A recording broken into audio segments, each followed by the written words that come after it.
প্রথমেই সবাইকে অসংখ্য ধন্যবাদ জানাচ্ছি মোহিনী এপিসোডটিকে এতটা ভালোবাসা দেওয়ার জন্য। তো চলুন বেশি দেরি না করে শুনে নেওয়া যাক মোহিনী এপিসোডের শেষ এবং স্পেশাল এপিসোড মোহিনী 2। নমস্কার, আপনারা শুনছেন শব্দটুকু চ্যানেল। এখানে রিয়েল লাইফ ঘটনা শোনানো হয়।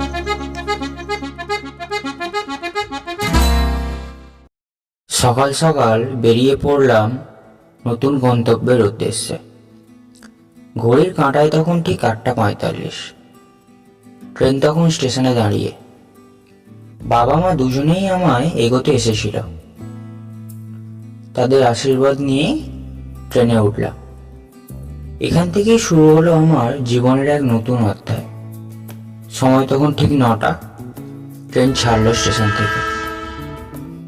দীর্ঘ পথ পেরিয়ে 21শে নভেম্বর সন্ধ্যা 6টায় আমি নামলাম মোহিনী হল্টে। শীতটা তখন বেশ ভালোই পড়েছে। বেলা ছোট হওয়ায় চারপাশে অন্ধকার নেমে এসেছে। স্টেশনে নেমে আমি অবাক হয়ে গেলাম। গোটা স্টেশন পুরো ফাঁকা। শুধু দুটো কুকুর আর মাঝারি বয়সের একজন কাকা দাঁড়িয়ে আছে। আমি একটু এগোতেই কাকা জিজ্ঞাসা করলেন, সঞ্জয়? আমি বললাম হ্যাঁ। তিনি জানালেন খবর পেয়ে আমায় আনতে এসেছেন। স্টেশনের বাইরে এসে দেখি কাকা একটা গরুর গাড়ি এনেছেন। এই যুগে এসে গরুর গাড়ি দেখে আমি অবাক। কিছু না বলেই গাড়িতে উঠে বসলাম।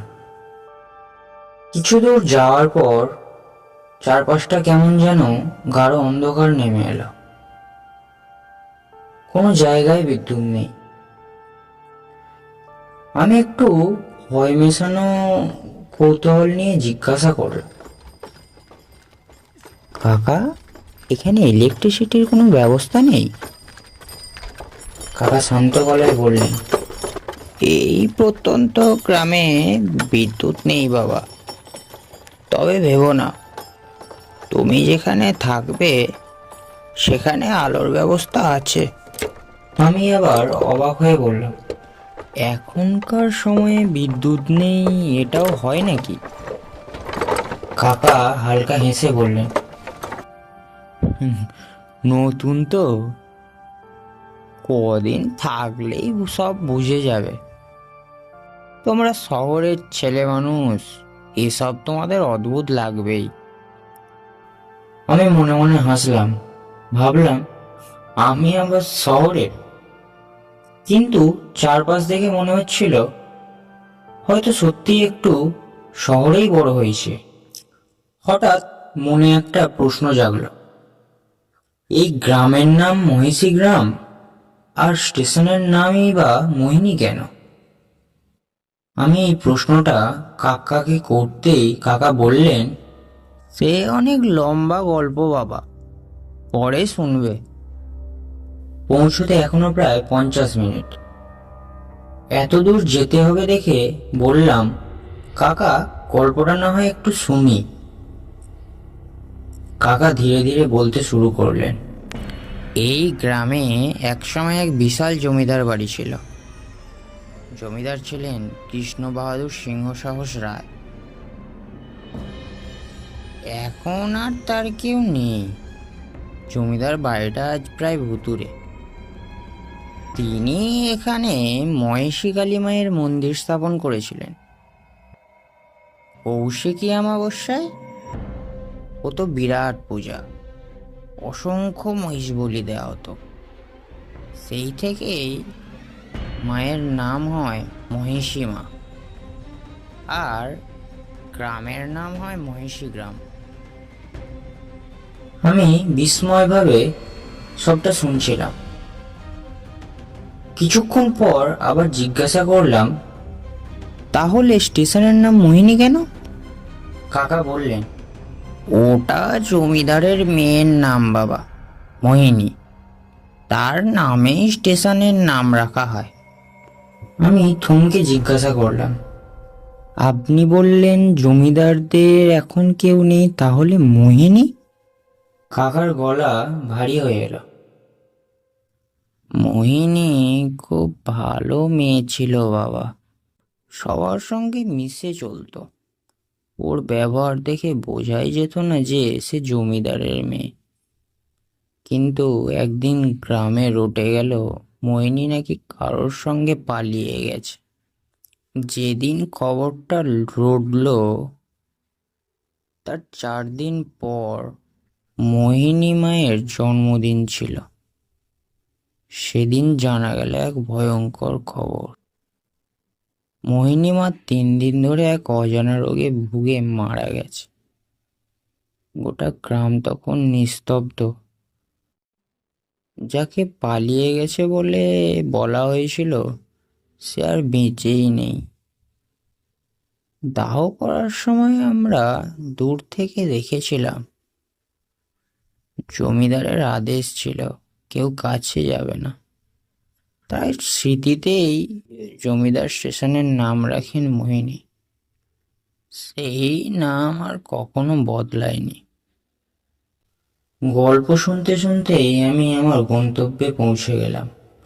রাত তখন 9:45। গাড়ি থেকে জিনিসপত্র নামিয়ে আমার থাকার ঘরে ঢুকলাম। কাকাকে বললাম রাত অনেক হলো, ঠান্ডাও পড়েছে, বাড়ি যান। কাকা বললেন, ঠিক আছে বাবা, সাবধানে থেকো। এরপর তিনি চলে গেলেন। রুমটা বেশ পরিপাটি।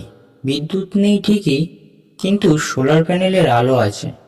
বাড়িতে ফোন করলাম, নেটওয়ার্ক ঠিকঠাক না থাকলেও একটু কথা বলা গেল। খাওয়া দাওয়া সেরে বিছানায় শুয়ে পড়লাম। কিন্তু কাকার কথাগুলো মাথার ভিতর ঘুরছিল। ভয়ও লাগছিল, আবার অদ্ভুত কষ্ট হচ্ছিল। ঘুম আসছিল না, যার জন্য আমি আমার আঁকার সরঞ্জাম বের করে বসলাম। কিন্তু কিছুতেই আঁকতে পারছিলাম না। মোহিনীর গল্প মাথা থেকে নামছেই না। অবশেষে বিরক্তি ভাব নিয়ে উঠে আবার শুয়ে পড়লাম। পরদিন 22শে নভেম্বর। নতুন কাজে ব্যস্ত হয়ে পড়লাম।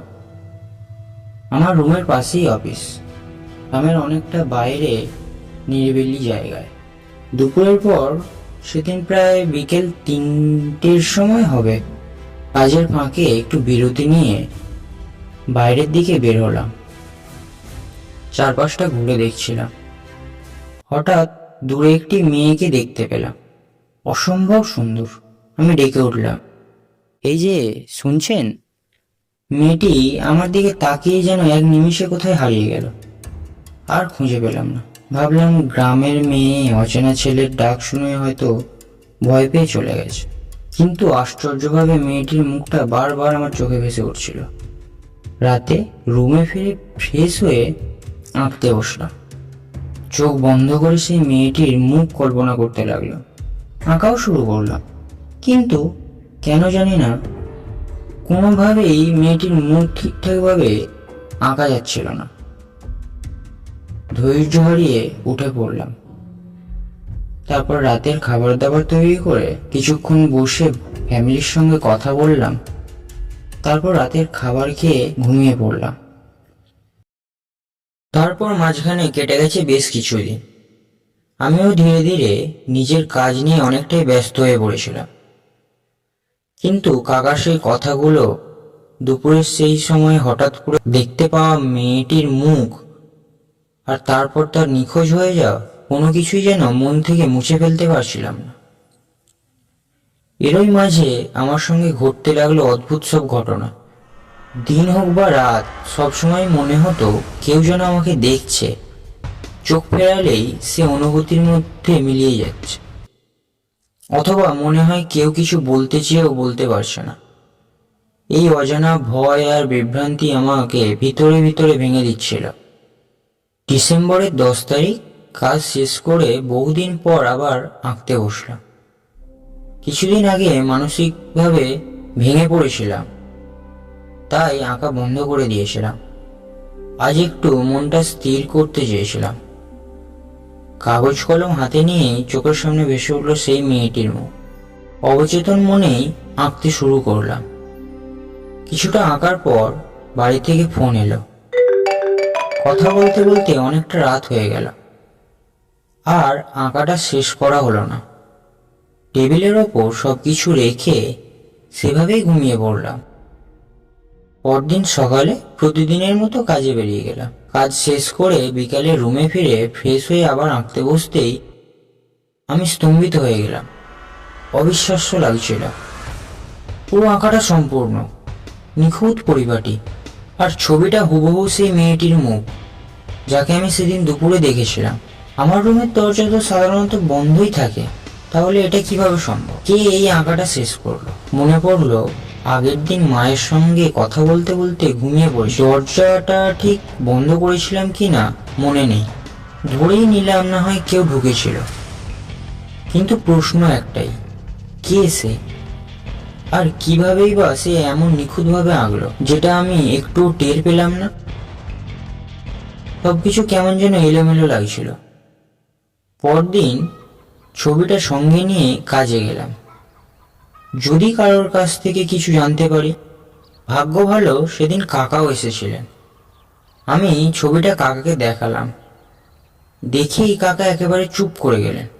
আমি ডাকলাম, কাকা, এটা কে বলতে পারবেন? কাকা কাঁপা কাঁপা গলায় বললেন, এটা তো মোহিনী মা। তুমি এটা কোথায় পেলে? আমি নির্বাক হয়ে তাকিয়ে রইলাম। সঞ্জয়, এটা তুমি কোথায় পেলে? কাকা আবার জিজ্ঞাসা করলেন। আমি শুধু বললাম, আমি এঁকেছি কাকা, কিন্তু বললাম না এই ছবিটা পুরোটা আমার আঁকা নয়। আর এটাও বললাম না যে এই মেয়েটিকে আমি দেখে। কাকা বিস্মিত হয়ে বললেন, তুমি এঁকেছো? কিন্তু তুমি তো কখনো মোহিনীমাকে দেখোনি, তাহলে এটা কিভাবে সম্ভব? ভয় মেশানো গলায় আমি বললাম, আমিও সেটাই ভাবছি কাকা, যাকে কোনোদিন দেখিনি তার ছবি কিভাবে আঁকলাম জানি না, শুধু একটা মুখ বারবার চোখের সামনে ভেসে উঠছে। কাকা গভীর নিঃশ্বাস নিয়ে বললেন, অদ্ভুত ব্যাপার বাবা, জানি না কিভাবে হলো, তবে বিশ্বাস করো কত বছর পর আজ আবার মোহিনীমাকে দেখলাম। জানি সে আর নেই, তবু এই ছবিটা দেখে মনটা ভরে গেল। এই বলে চোখ ভেজা অবস্থায় কাকা চলে গেলেন, আর আমি অজানা প্রশ্ন ভয়ের বোঝা নিয়ে রুমে ফিরলাম। সারা রাত একটুও ঘুম হলো না, খালি মনে হচ্ছিল যা হয়েছে অনেক হয়েছে, আমি আর এখানে কাজ করব না, পারবো না মানসিকভাবে এত কিছু সহ্য করতে। পরদিন কাজে গিয়েই ফোন এলো। স্যার ফোন করেছেন, জানালেন তোমার আর ওখানে কাজ করার দরকার নেই, রেকর্ড চেক করেছি, সব খুব ভালো। 3 দিন পর বাড়ি ফিরে এসো, বাকিটা এখানে এসে শেষ করবে। তারপর তোমার নিজের এলাকায় পোস্টিং দেওয়া হবে। আমি ভীষণ খুশি হয়ে গেলাম। মনে হলো মহিষীমা বুঝি মুখ তুলে চেয়েছে। এতদিনের অস্বস্তি ভয় সব যেন এক নিমিষে হালকা হয়ে গেল। সব গুছিয়ে নিলাম, ছবিটাও সঙ্গে রাখলাম। 16ই ডিসেম্বর সকাল 11টার ট্রেন। কাকাকে খুঁজতে খুঁজতে গ্রামের দিকে ঢুকলাম। চোখে পড়লো 4-5টা ফুল দিয়ে সাজানো অপূর্ব দৃশ্য। হঠাৎ চোখ পড়লো সেই জায়গায় যেখানে মোহিনীকে দাহ করা হয়েছিল, সেটাও ফুলে ভরা। মনটা হঠাৎ ভারী হয়ে গেল। কাকাকে জিজ্ঞাসা করলাম, এত সাজানো কেন কাকা? কাকা বললেন, কাল 17ই ডিসেম্বর মোহিনী মায়ের জন্মদিন। এই দিনটায় গোটা গ্রাম সাজে, 13 রকম পদ রান্না হয় মহিষী মায়ের মন্দিরে। আর তারপর কাকা আমাকে জিজ্ঞাসা করল, এত সাজগোজ করে বেরিয়েছো, কোথাও যাবে নাকি? আমি বললাম, হ্যাঁ কাকা, আজই বাড়ি ফিরছি, কাজ শেষ। কাকা মন খারাপ করে বললেন, চলে যাচ্ছ? তাহলে আর দেখা হবে না? মনটা খারাপ হয়ে গেল। কাকা অনুরোধ করলেন আর একটা দিন থেকে যাওয়ার জন্য। শেষমেশ রাজি হলাম। সারাদিন গ্রামের সবার সঙ্গে আলো প্রদীপের মাঝখানে কাটালাম। পরদিন ভোরে স্নান সেরে মন্দিরে পূজা দিলাম। মনটা শান্ত হয়ে গেল। সবশেষে সন্ধ্যার ট্রেনে ফেরার জন্য কাকার সঙ্গে রওনা দিলাম। স্টেশনে পৌঁছে চারপাশটা দেখতে দেখতে স্টেশনে পৌঁছালাম। সন্ধ্যাটা অনেকটাই হয়েছিল, তাই কাকাকে বললাম, আপনি বাড়ি যান কাকা, নয়তো অনেকটা দেরি হয়ে যাবে। কাকা আধো আধো গলায় বললেন, ভালো থেকো বাবা। এই বলে কাকা চলে গেলেন, আর আমি দাঁড়িয়ে রইলাম এক অজানা অনুভূতি, রহস্য আর স্মৃতির ভার নিয়ে। তারপর কাকা চলে গেলেন, আমি প্ল্যাটফর্মের ভিতরে ঢুকলাম। যেদিন নেমেছিলাম মোহিনী হলটায়, সেদিনের মতোই নির্জন আজও। পুরো প্ল্যাটফর্মটা খাঁ খাঁ করছে। ভিতরে ভিতরে ভয়টাও বাড়ছিল, কারণ ট্রেনের সময়ের অনেক আগেই আমি প্ল্যাটফর্মে চলে এসেছিলাম। বুকের মধ্যে একটু সাহস জুগিয়ে একটু এগোতেই দেখি প্ল্যাটফর্মের সিটে কেউ একজন বসে আছে। মনটা একটু হালকা হলো। মনে হলো, যাকগে, কেউ তো একজন আছে। আমি আস্তে আস্তে তার দিকে এগিয়ে যাই। গিয়ে দেখি একজন মহিলা। মুখটা চাপা থাকার কারণে বোঝা যাচ্ছে না। আমি ইতস্ততভাবে জিজ্ঞাসা করলাম, কোথায় যাবেন? আপনি কি 9টার ট্রেনটা ধরবেন? মেয়েটি কোনো উত্তর দিল না। আসলে আমি একটাই কারণে জিজ্ঞাসা করলাম, যদি মেয়েটি 9টার ট্রেনটা ধরে তবুও তো একজন থাকবে আমার সাথে। কিন্তু মেয়েটির মুখ থেকে কোনো উত্তর না পাওয়ায় আমি আর বেশি কিছু জিজ্ঞাসা করলাম না। তার পাশের সিটটায় আমিও বসে পড়লাম। আপনার এখানকার কাজ কি শেষ? আমি অবাক হলাম। ভাবলাম, মেয়েটি কি করে জানলো যে আমি এখানেই কাজ করতাম? আমি বা ও কেউই তো কাউকে চিনি না। এগুলো ভাবতে ভাবতে মেয়েটি আবার জিজ্ঞাসা করল, কেমন লাগলো মহর্ষি গ্রাম? আবারও অবাক লাগলো। কিন্তু তারপর মনে হলো, মেয়েটি হয়তো এই গ্রামেরই। সে হয়তো দেখেছে আমায়, তাই এত কিছু জানে। তাই আমিও উত্তর দিলাম যে হ্যাঁ, আমার এখানের কাজ শেষ। এবার বাড়ি ফিরলে নতুন পোস্টিংয়ের কথা জানতে পারবো। মেয়েটি শুধু আমার দিকে তাকিয়ে বলল, যেহেতু মেয়েটি আমার সাথে কথাই বললো, তাই মেয়েটিকে জিজ্ঞাসা করলাম, আপনার নামটা কি জানতে পারি? মেয়েটি কিছুই বলল না। আমার মুখের দিকে তাকিয়ে সে তার মুখের চাপাটা খুলল। আর মুখের চাপাটা খুলতেই আমার গায়ে কাঁটা দিয়ে উঠল। সাথে সাথেই আমি উঠে দাঁড়িয়ে পড়লাম। মুখ থেকে কোনো কথা বেরোচ্ছিল না। যা হোক করে বললাম, মোহিনী, আপনি বেঁচে আছেন? তাহলে যে গ্রামের সবাই বলছিল। কি, আমি মারা গেছি তাই তো? না মানে না। আমতা আমতা করছেন কেন? ঠিকই শুনেছেন। আসলে গ্রামের লোক সেটাই জানে যে আমি অজানা এক রোগে মারা গিয়েছি। আসলে এটা আমার বাবা করেছিল নিজের সম্মান বাঁচানোর জন্য। নিজের মেয়েকে জীবিত অবস্থাতেই মৃত বলে তার সব কাজ সম্পন্ন করেছিল। মানে আমি ঠিক বুঝলাম না। আসলে আমি নিজেকে একটু উন্নত করতে চেয়েছিলাম পড়াশোনা করে নিজের পায়ে দাঁড়াতে, বড় কিছু করতে। কিন্তু বাবা সেটা চাইতো না। অনেকবার বোঝানোর চেষ্টা করেছিলাম, বোঝেনি। উল্টে আমায় ঘরবন্দি করে দিয়েছিল। এমনকি পাশের গ্রামের এক ছেলের সাথে বিয়েও ঠিক করে দেয়, সেটাও আবার আমাকে না জানিয়ে। আর আমি সেটা জানার পর একদিন রাতে সুযোগ বুঝে পালিয়ে যাই। আর সেটা আমার যার সাথে বিয়ে ঠিক করেছিল তার বাবা আমার পাড়ায় ছড়ায় যে আমি অন্য কাউকে ভালোবেসে তার সঙ্গে পালিয়ে গিয়েছি। যেহেতু বাবার অনেক সম্মান ছিল জমিদার হওয়ার কারণে, তাই তিনি তার সম্মান বাঁচানোর জন্য তার জলজ্যান্ত মেয়েটাকে সবার কাছে মৃত বলে ঘোষণা করে দেয়। আমি সবটা শোনার পর চুপ করে রইলাম। কিছুক্ষণ পর জিজ্ঞাসা করলাম, তাহলে আপনি এখানে? আর সেদিন দুপুরে যে দেখলাম, ওটা আমিই ছিলাম। আসলে পোস্ট অফিসের ওই দিকটা ফাঁকা থাকে, খুব একটা কেউ থাকে না, তাই একটু বেরিয়েছিলাম। কিন্তু ভাবিনি আপনি দেখে ফেলবেন। আর আমি এখানে প্রতি বছর দুবার আসি, এক কৌশিকী অমাবস্যায় আর এক আমার জন্মদিনে মাকে পুজো দিতে, আবার ফিরে যাই। আপনার যে এখানে পোস্টিং হয়েছে আমি সেদিন অফিসেই দেখেছিলাম। আসলে আমি ওই অফিসে কাজ করি, ওই পোস্টিংটা আমার ছিল, আমিই আপনাকে সিলেক্ট করে পাঠাতে বলেছিলাম। আসলে আমি যে বেঁচে আছি সেটা কাউকে জানতে দিতে চাইনি। আমি জিজ্ঞাসা করলাম, তাহলে ওই নোটটা আপনিই দিয়েছিলেন? হ্যাঁ, আমি আপনার ডকুমেন্টসের ভেতরে ঢুকিয়ে দিয়েছিলাম। আর বলেছিলাম না, মহসীমা চাইলে আমাদের দেখাও হবে। আর দেখুন, সেটা হয়েও গেল। তারপর আমি জিজ্ঞাসা করলাম, তাহলে আপনি থাকেন কোথায় এখন? যেই অফিসে আপনাকে কথা বলার জন্য ডাকা হয়েছিল ওখানেই একটা রুম ভাড়া নিয়ে থাকি। তবে এখন থেকে রোজই দেখা হবে আপনার সাথে। মানে ঠিক বুঝলাম না। নেক্সট পোস্টিং দুজনের কিন্তু একই অফিসে।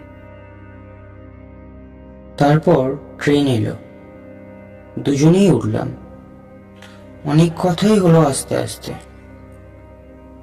দুজনে একে অপরকে অনেক কিছুই শেয়ার করলাম। ট্রেন থামলো আমাদের গন্তব্যে।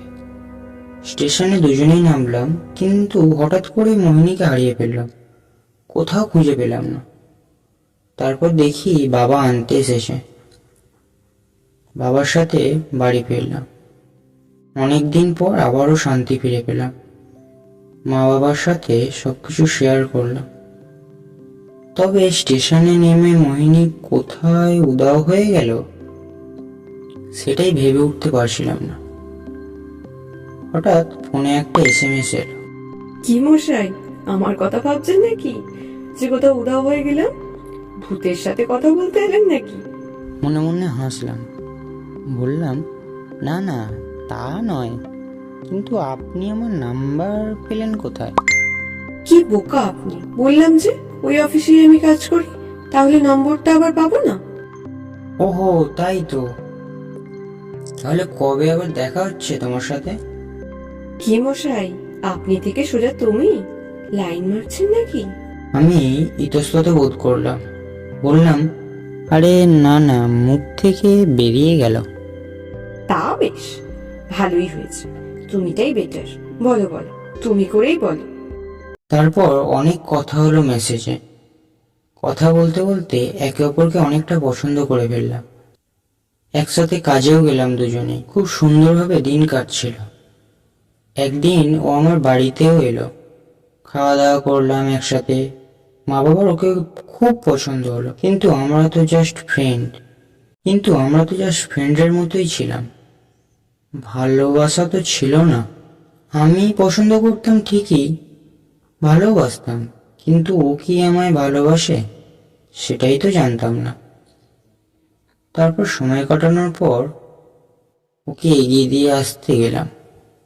আমাদের পাড়াতেই একটা রুম ভাড়া নিয়ে থাকতো, সেখানেই দিতে গেলাম। এগিয়ে দিয়ে ফেরার সময় ও বলল, একটা কথা বলবো, অনেকদিন ধরেই বলবো বলবো ভেবেছিলাম, কিন্তু বলে উঠতে পারিনি। আমি জিজ্ঞাসা করলাম, কি বলবে? বলো। যেটা বললো সেটার জন্য আমি প্রস্তুত ছিলাম না। ও বলল, তোমার পরিবারটা আমার খুব সুন্দর লেগেছে। তুমি কি আমায় তোমার পরিবারের একজন করবে? আমি অবাক হয়ে তাকিয়ে রইলাম। সবটা স্বপ্নের মতো লাগছিল, কিছুই উত্তর দিতে পারছিলাম না। তার আগেই সে আমাকে আঁকড়ে ধরল আর বলল, আমি তোমাকে ভালোবাসি। উত্তরটা কি পাবো? আমিও ভালোবাসি, অনেক ভালোবাসি তোমায়।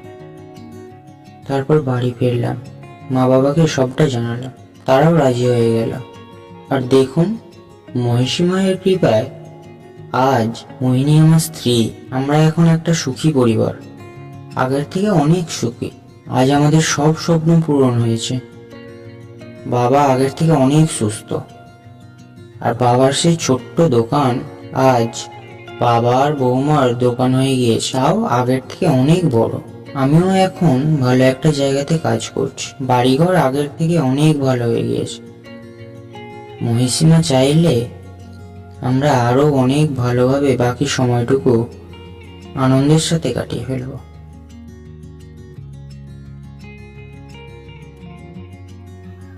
তো ভিডিওটি আপনাদের কেমন লাগলো অবশ্যই কমেন্ট করে জানাতে ভুলবেন না। দেখা হচ্ছে নেক্সট এপিসোডে। Thanks for watching.